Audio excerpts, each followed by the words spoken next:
আসসালামু আলাইকুম রহমতুল্লাহ। জাতীয় বিজ্ঞান ও প্রযুক্তি সপ্তাহ 2020। আমি জাহিদ বিন ওসমান, বেথুলিয়া বারলাহরিয়া সিদ্দিকিয়া ফাজিল বিএ মাদ্রাসা 10ম শ্রেণী। আমার সহপাঠী মিজানুর রহমান অটো মাদ্রাসা।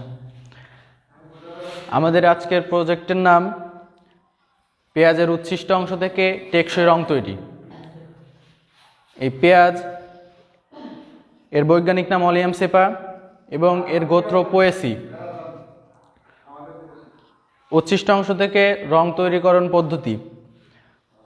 প্রথমে আমরা পেঁয়াজ থেকে পেঁয়াজের উচ্ছিষ্ট অংশ অর্থাৎ খোসাকে ছাড়িয়ে নিব। খোসা ছাড়িয়ে নেওয়ার পর পরিষ্কার পানিতে 2 থেকে 3 বার এই খোসা আমরা ভালোভাবে ধৌত করে নিব। ভালোভাবে ধৌত করার পরে একটি পাত্রে পেঁয়াজের খোসা কিছু পানির মাঝে আনুমানিক 10 মিনিট ফুটিয়ে ছাঁকনির সাহায্যে ছেঁকে আমরা পেঁয়াজের উচ্ছিষ্ট অংশ থেকে একটি রং পাবো। এই রংটা আমরা পাবো আনুমানিক 10 মিনিট ফোটানোর পরে। তো এরপরে আমরা সাদা কাপড় এই রঙের মধ্যে কিছু সময় আনুমানিক 2 থেকে 3 মিনিট ভিজিয়ে রাখলে সাদা কাপড়ে এই রং ধারণ করবে। এটি হচ্ছে পেঁয়াজের উচ্ছিষ্ট অংশ থেকে তৈরিকৃত রং দ্বারা রঙিনকৃত কাপড়।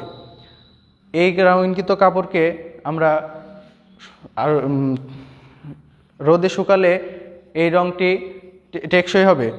এখন যদি আমরা এই রংটি আরও বেশি টেকসই করতে চাই তাহলে এই ডাবের পানিতে আনুমানিক 2 থেকে 3 মিনিট ডুবিয়ে রাখলে এই রং আরও টেকসই হবে। শুধুমাত্র এই নয়, এই পেঁয়াজের খোসার আরও নানাবিধ ব্যবহার রয়েছে। এই পেঁয়াজের খোসা থেকে আমরা আরও বিভিন্ন ধরনের ব্যবহার করতে পারি। যেমন রয়েছে পেঁয়াজের খোসার অনেক ব্যবহার রয়েছে। এর মধ্যে পেঁয়াজের মধ্যে রয়েছে ম্যাঙ্গানিজ, ফসফেট, ম্যাগনেসিয়াম, পটাশিয়াম, দস্তা ও লৌহ ইত্যাদি জাতীয় উপাদান। এই উপাদানের কারণে পেঁয়াজের খোসাকে আমরা জৈব সার হিসেবে ব্যবহার করতে পারি। এছাড়াও পেঁয়াজের মধ্যে রয়েছে অ্যান্টি ইনফ্লেমেন্ট উপাদান, যা অ্যালার্জি ও চুলকানি সহ অন্যান্য নানাবিধ রোগ প্রদাহকে দমন করতে সাহায্য করে। এছাড়াও পেঁয়াজের খোসায় এক ধরনের গন্ধ রয়েছে, যার কারণে মাছি ও মশা এবং নানা পোকামাকড় সহ দূরে চলে যায়। এবং পেঁয়াজের রস চুলের সৌন্দর্যকে বৃদ্ধি করে এবং এর ভূমিকা রয়েছে অনেক। পেঁয়াজের খোসা থেকে প্রাপ্ত রসের সাথে সামান্য পরিমাণ মধু ও চিনি মিশিয়ে পান করলে শরীরের ক্ষতিকর কোলেস্টেরল সব মাত্রা অতিরিক্ত রোগ বৃদ্ধি কমতে সাহায্য করে এবং হার্ট অ্যাটাক, স্ট্রোক সহ নানা রোগ বৃদ্ধি কমতে সাহায্য করে।